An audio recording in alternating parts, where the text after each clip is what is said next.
बच्चों नमस्ते। ऋतु क्लासेस में आप सभी बच्चों का हार्दिक स्वागत है। तो बच्चों आज की इस वीडियो में हम देखेंगे कक्षा 7 में जो आपकी हिंदी की बुक है उसमें जो आपका पार्ट 2 है राजधर्म। तो आज हम इस पार्ट को पढ़ेंगे। देखिएगा पार्ट 2 राजधर्म। महात्मा बुद्ध का जन्म 563 ईसा पूर्व गणराज्य में कपिलवस्तु के निकट लुम्बिनी नामक स्थान पर हुआ था। जातक कथाओं में बोधिसत्व के नाम से विभिन्न रूपों में उनके पूर्व जन्मों का उल्लेख किया गया है। प्रस्तुत पाठ राजधर्म में ऐसी एक जातक कथा दी जा रही है और इस कथा में बताया गया है कि किसी राज्य का राजा जैसा आचरण करता है उसका प्रभाव उस राज्य की प्रजा के साथ संपूर्ण पर्यावरण पर भी पड़ता है। अब देखिएगा आगे। ब्रह्मदत्त विवेकशील राजा था, यानी बहुत ही विचारवान राजा था। वह सत्य असत्य उचित अनुचित का सदा ध्यान रखता था, यानी क्या सही है क्या गलत है वो हमेशा इसी बात का ध्यान रखते थे। वह ऐसे व्यक्ति को ढूंढता था जो उसके दोषों को बता सके, यानी उसके जो अवगुण थे उसमें कोई उसको बता सके। प्रशंसा करने वाले तो सभी थे, दोष बताने वाला कोई नहीं मिलता था। वहाँ पर जितने भी लोग थे राज्य में सभी उसकी प्रशंसा करते थे, कोई उसके अवगुणों को नहीं बताता था। अंतःपुर, राजदरबार, नगर, नगर के बाहर सभी जगह लोग राजा के गुणों का वखान करते थे, यानी सभी उनकी प्रशंसा करते थे, पर उसके अवगुण बताने वाला कोई नहीं था। राजा ने सोचा कि जनपद में कोई ऐसा व्यक्ति मिल जाए जो उसके दोष बता सके। अतः वेश बदलकर वह पूरे जनपद में घूमा और इस लिए वो वेश बदलकर पूरे जनपद में घूमने लगे कि कोई उनके अवगुणों को बता सके, पर वहाँ भी उसे अब अपना गुण ही सुनने को मिला, दोष नहीं। अब वो जहाँ जाते सभी लोग उनकी प्रशंसा करते, उनका कोई भी अवगुण नहीं बताते। फिर वह घूमता हुआ हिमालय प्रदेश पहुँचा। घने जंगलों और दुर्गम पर्वतों को पार करता हुआ वह सुरम्य हिमाचल प्रदेश में स्थित बोधिसत्व के आश्रम पर जा पहुँचा। वह घूमते घूमते एक आश्रम में जा पहुँचे। उसने उन्हें श्रद्धापूर्वक प्रणाम किया। अब वे आश्रम में पहुँचे तो उन्होंने बोधिसत्व को प्रणाम किया। बोधिसत्व ने राजा का कुशल क्षेम पूछा, यानी उनकी कुशलता पूछी। फिर आश्रम में राजा एक और चुपचाप बैठ गया। बच्चों अब आगे देखिए। बोधिसत्व जंगल से पके गोदे लाकर खाते थे। गोदे एक प्रकार का फल होता है तो वही गोदे वो खाते थे। वे गोदे शक्तिवर्धक और शक्कर के समान मीठे थे, यानी बहुत ही स्वादिष्ट थे। उन्होंने राजा को संबोधित कर कहा, महापुण्य ये गोदे खाकर पानी पियो। राजा को भी उन्होंने वो गोदे खाने को दिए। राजा ने गोदे खाए और पानी पिया। उसे गोदे बड़े मधुर और स्वादिष्ट लगे। राजा को भी वे गोदे बहुत ही मधुर और स्वादिष्ट लगे। बच्चों अब आगे देखिएगा। उसने बोधिसत्व से पूछा, बंदी क्या बात है, ये गोदे बड़े मीठे और स्वादिष्ट हैं। राजा ने बोधिसत्व से गोदे के मीठे होने का कारण पूछा। महापुण्य राजा निश्चय ही धर्म अनुसार और न्यायपूर्वक राजा करता है, उसी से ये इतने मीठे हैं।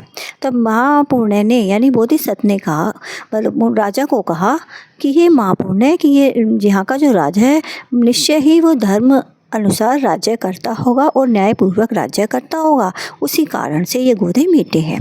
राजा के अधार्मिक और अन्याय होने पर तेल, मधु, शक्कर आदि तथा जंगल के फल फूल सभी कड़वे और स्वादहीन हो जाते हैं।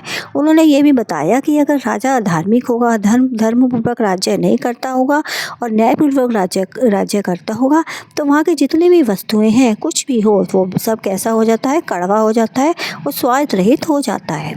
केवल यही नहीं, सारा राष्ट्र ओज रहित हो जाता है और इस बात का असर सारे राष्ट्र पर भी पड़ता है और दूषित हो जाता है, यानी सारा राष्ट्र जो है वो दूषित हो जाता है।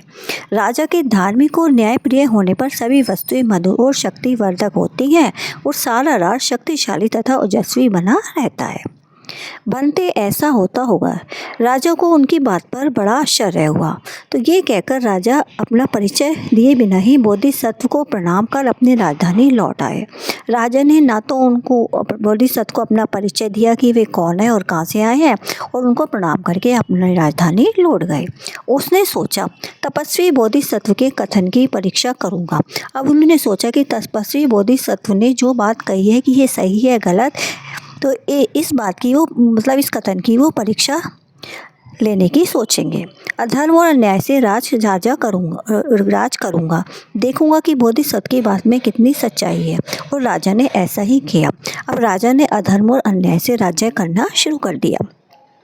कुछ समय बीत जाने पर वह फिर बोधिसत्व के आश्रम में पहुंचा और उन्हें प्रणाम कर एक ओर बैठ गया। बोधिसत्व ने फिर पके गोदे दिए। राजा को वे गोदे बड़े कड़वे लगे। राजा ने गोदे थूक दिए और कहा, बनते ये बड़े कड़वे हैं। अब बोधिसत्व ने फिर जैसे पहले उनको गोदे दिए थे वैसे ही पके गोदे दिए। राजा ने जैसे ही उन गोदों को खाया तो वो गोदे उन्हें कैसे लगने लगे, कड़वे लगने लगे और स्वादहीन लगने लगे। राजा ने उन गोदों को थूक दिया और बनते से यानी बोधिसत्व से उसके कड़वे होने का कारण पूछा। अब महापूर्ण है, राजा अवश्य अधार्मिक और अन्यायी होगा। अब उन्होंने क्या कहा कि यहाँ का राजा अवश्य ही अधर्मपूर्वक और न्यायपूर्वक राज्य करता होगा। राज्य के अधार्मिक और अन्याय होने पर जंगल के फल फूल तथा सभी वस्तुएं नीरस और कड़वी हो जाती हैं, स्वाद रहित हो जाती हैं। यही नहीं, सारा राष्ट्र ओज रहित हो जाता है।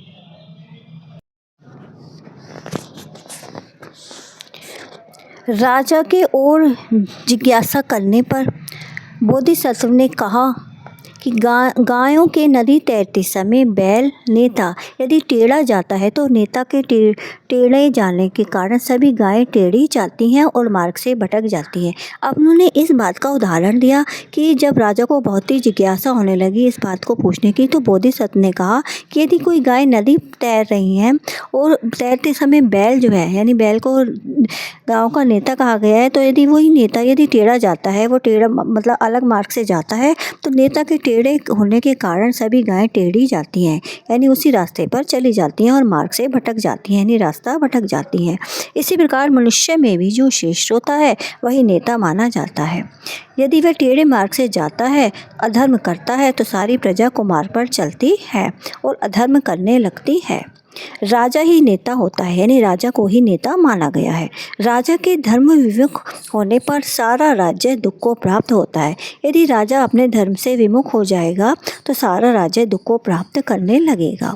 तो गांव के नदी पार करते समय यदि बैल सीधा जाता है तो नेता के सीधा जाने के कारण सभी गायें सीधी जाती हैं और नदी पार कर जाती हैं। यदि गायों का नेता होगा बैल, यदि वो सीधे मार्ग पर जाएगा, सीधा जाएगा, तो गायें भी जो है वो सीधी ही जाएंगी और नदी पार कर लेंगी। इसी प्रकार मनुष्य में जो श्रेष्ठ माना जाता है, जो सबसे अच्छा माना जाता है, वही नेता माना जाता है। यदि वह धर्म का अनुसरण करता है तो शेष प्रजा भी धर्म का मार्ग अपनाती है। यदि वही राजा धर्म का अनुसरण करता है, धर्मपूर्वक कार्य करता है, तो वहाँ की प्रजा भी धर्म का मार्ग ही अपनाती है, वो भी धर्मपूर्वक कार्य करती है। राजा के धार्मिक होने पर सारा राष्ट्र सुख को प्राप्त करता है। यदि राजा धार्मिक होगा तो सारा राष्ट्र भी सुख को प्राप्त करेगा। बोधिसत्व से शिक्षा प्राप्त कर राजा ने अपना राजा होना प्रकट किया और विनय पूर्वक बोला। अब बोधिसत्व से जब उन्होंने सब शिक्षा प्राप्त कर ली, सब बातों की जानकारी ले ली, तब राजा ने बताया कि वे ही राजा हैं और उनसे विनय पूर्वक बोले कि बनते, मैंने ही पहले गोदों को मीठा और फिर कड़वा किया था, अब फिर उन्हें मीठा करूँगा, यानी पहले जैसा ही राज्य करूँगा, यानी धर्मपूर्वक राज्य करूँगा और कभी उन्हें कड़वा नहीं होने दूंगा, यानी अधर्मपूर्वक राज्य नहीं करूँगा। यही मेरा संकल्प और व्रत है और यही मेरा दृढ़ निश्चय है। बोधिसत्व को प्रणाम कर वह राजधानी लौट आया। अब उन्होंने बोधिसत्व को प्रणाम किया और अपनी राजधानी वापस आ गए। वह धर्म और न्यायपूर्वक राज्य करने लगा। उसका राज्य फिर धन धान्य से भर गया। तो बच्चों, ये था पाठ 2 राजधर्म। अब हम देखेंगे इसके शब्दार्थ। विवेकशील विचारवान, अंतःपुर रनिवास, दुर्गम जहाँ पहुँचना कठिन हो, सुरम्य रमणीक, बनते बौद्ध धर्म में मान्य पाली भाषा का आदर सूचक शब्द है। ओज कांति, जिज्ञासा जानने की इच्छा, अनुसरण पीछे चलना और संकल्प दृढ़ निश्चय। तो बच्चों, इसके आगे का जो अभ्यास कार्य है वो आपको मैं अगली वीडियो में बताऊंगी और ये वीडियो मैं यहीं समाप्त कर